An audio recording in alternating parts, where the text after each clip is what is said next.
for today and your Christmas forecast coming up. It's a push for strict animal violence laws after the recent dog attack that killed a 21-year-old Augusta woman. Family and friends of Samara Rogers gathered for a vigil last night. Her mother, Tamika Harris, says that fight for justice has just begun. We fighting to get these rules changed, and we're going to put them in Samara's name. Justice for Samara Forever 21, because this is a tragedy that should never happen.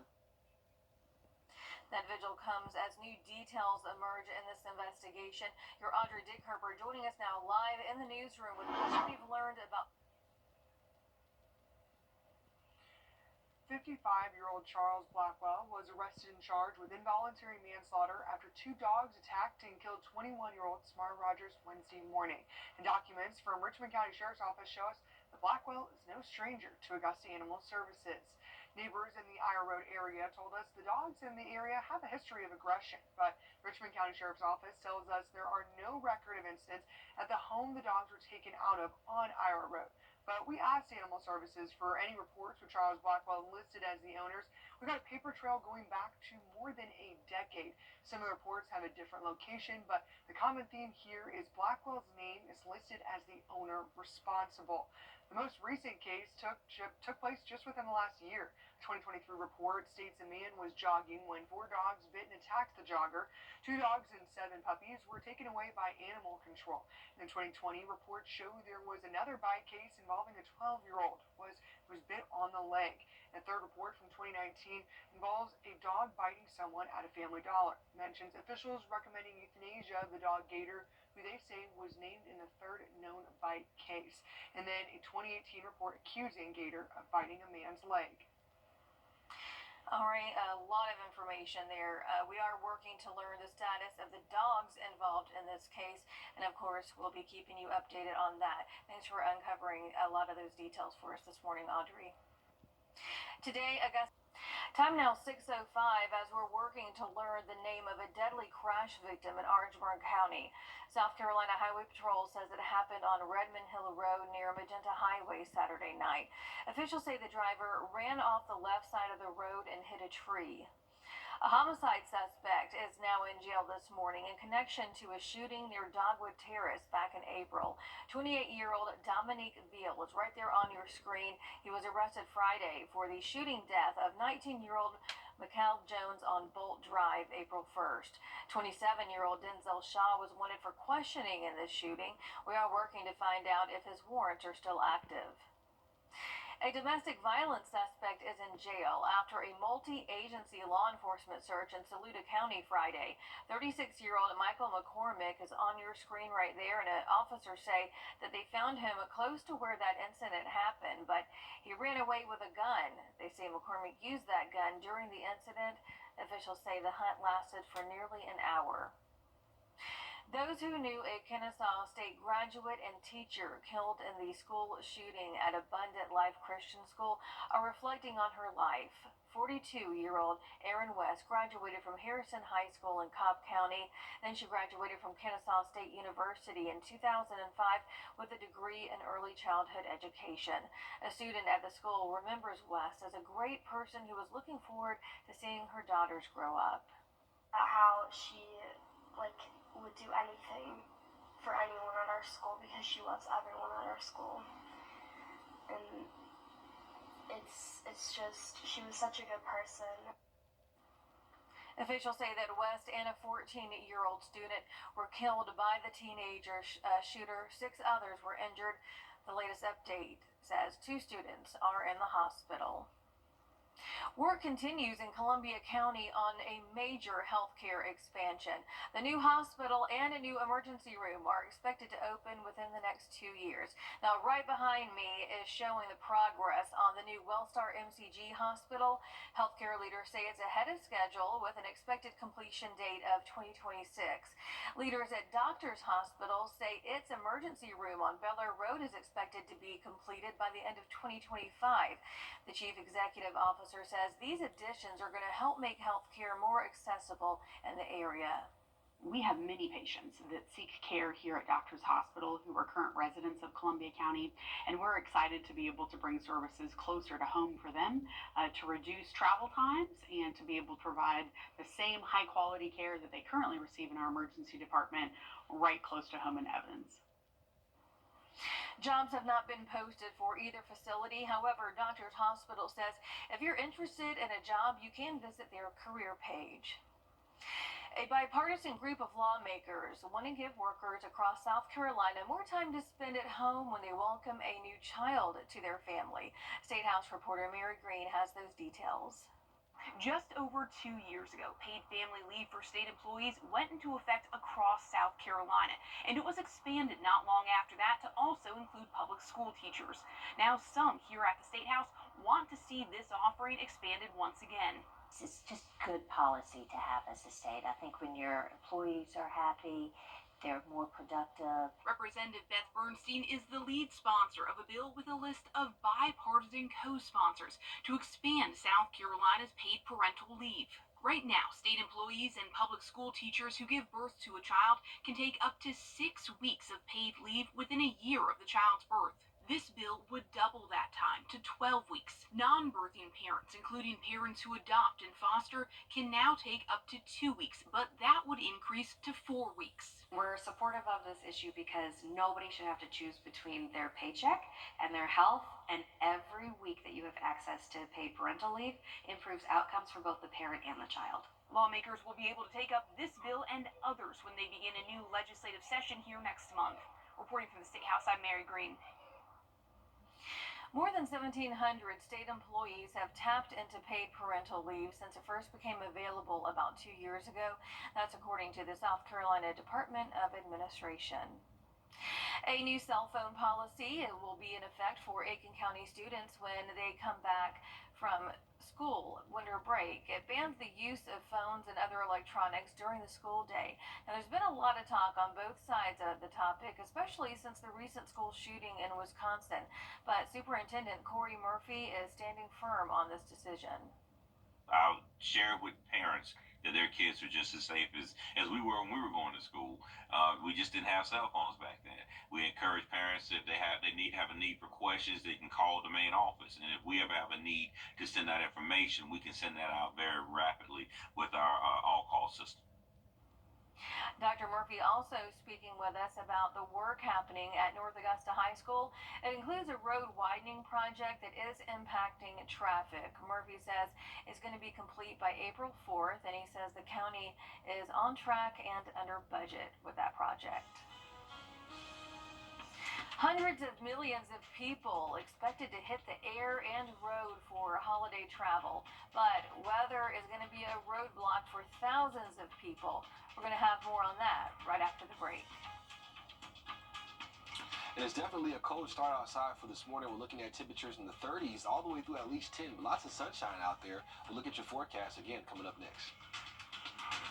And as we head to break, giving you a live look at Grovetown at 6:12. This year, a gift from drive for this week.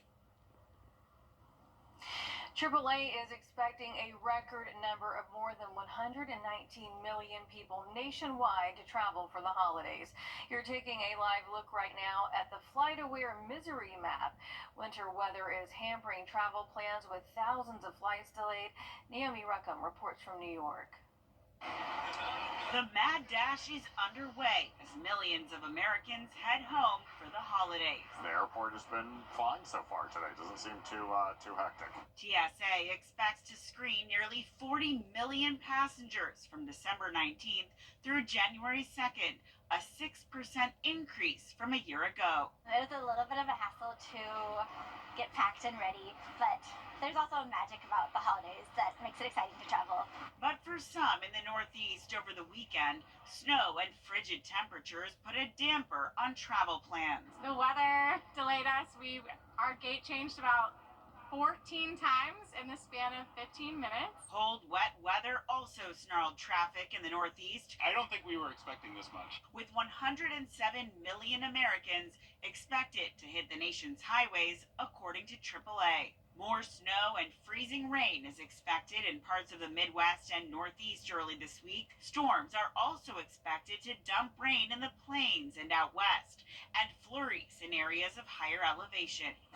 Meanwhile, yesterday brought major travel headaches for some Amtrak passengers. Service was temporarily halted between Philadelphia and New York due to downed power lines. Trains have begun rolling again, though Amtrak is warning there may be delays just 2 days before Christmas. Naomi Ruckham, CBS News, New York.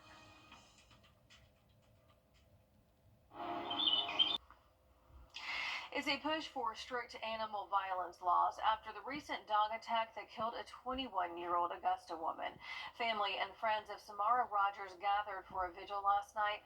Her mother, Tamika Harris, says the fight for justice has just begun.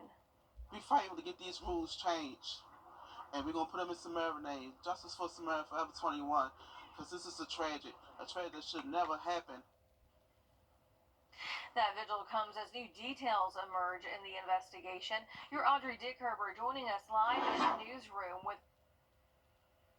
Audrey. Well, 55-year-old Charles Blackwell was arrested and charged with involuntary manslaughter after two dogs attacked and killed 21-year-old Samara Rogers Wednesday morning. Documents from Richmond County Sheriff's Office shows us that Blackwell is no stranger to Augusta Animal Services. The neighbors in the Ira Road area told us the dogs in the area have a history of aggression, but the Richmond County Sheriff's Office tells us there are no record of incidents at the home the dogs were taken out of on Ira Road. But we asked Animal Services for any reports with Charles Blackwell listed as the owners, and we got a paper trail going back more than a decade. Some of the reports have a different location, but the common theme here is Blackwell's name is listed as the owner responsible. The most recent case took place just within the last year. A 2023 report states a man was jogging when four dogs bit and attacked the jogger. 2 dogs and 7 puppies were taken away by animal control. In 2020, reports show there was another bite case involving a 12-year-old who was bit on the leg. A third report from 2019 involves a dog biting someone at a Family Dollar. It mentions officials recommending euthanasia of the dog Gator, who they say was named in the third known bite case. And then a 2018 report accusing Gator of biting a man's leg. All right, a lot to unpack there, and we are working to learn the status of these dogs in this most recent case, so we'll be keeping everybody updated as soon as we learn more about that. Thanks for those details this morning, Audrey. Time now, 6:33. Dahlonega, Georgia is a town full of rich golden history dating back to the 50s. It's where the Capitol Dome is built, and it's also home to a popular tourist attraction. Abby Kasoris takes us inside. When it was built, the Capitol Dome didn't shine like it does today. It was made of tin. But the move to change it was a way to display Georgia's rich history. The first ever gold rush was here in Georgia. At one time, you could pick up gold nuggets with your bare hands. Sifting through the dirt, you can find little flecks. And there it is. Some of the best in the world. The mine here boasts that Dahlonega gold is the most pure natural gold you can find. Dathan Harbor takes us 200 feet underground. In 1880, hard rock was hit, veins of quartz containing gold. Drilling into the rock by hand and with heavy machinery. This is how miners would have done it back in the day. For Dahlonega to help Georgia shine bright, to be on that Capitol Dome, when the sun hits it, there's nothing like Dahlonega gold. The Consolidated Gold Mine and Christen's Gold Mine donated the gold for the project. Gold here is getting harder to find. This 140-year-old stamp mill would have been run 24/7. Now they just run it to show visitors. Their operation still enough to make this large jar, about 12 ounces of gold. On top of the dome, 40 ounces, roughly the size of a soccer ball, spread thin until it becomes the thickness of a gum wrapper. The fact that our small businesses here in Dahlonega can have such a big impact on the entire state, it really is just amazing. It's that pride you can see all over town. Gold ribbon, gold clocks, gold towers, and even gold handles to the Gold Museum. In 1828, a hunter stumbled upon a rock containing gold. He wasn't quiet about it. Thousands of prospectors hungry for gold flooded the town. forcing out the Cherokee Nation. The U.S. Mint operated for decades, producing more than $6 million worth of coins. But Georgia's gold rush was just that, a rush, and the gold dried up. Senate Majority Leader Steve Gooch, who represents Lumpkin County, traces his lineage back 6 generations to his great-great-great-grandfather, who moved to Georgia during the gold rush. To him, the dome is symbolic. It stands for a lot of things to a lot of people. It stands for liberty and justice, and it stands for opportunity for our country and our nation and our cities and counties around the state. The dome was first replaced in the 50s, then again in the 80s, and just this year, after months of scaffolding and crews removing the existing gold, the dome now shines bright, a symbol of opportunity and a symbol of our state. The marble flooring produced in Tate, Georgia. The carpet in Dalton, Georgia. The gold on top of the dome is a part of a nearly $400 million renovation project. In Atlanta, I'm Abby Kasouris. As we head to break, giving you a live look right now at Beach Island. Time now 6:47.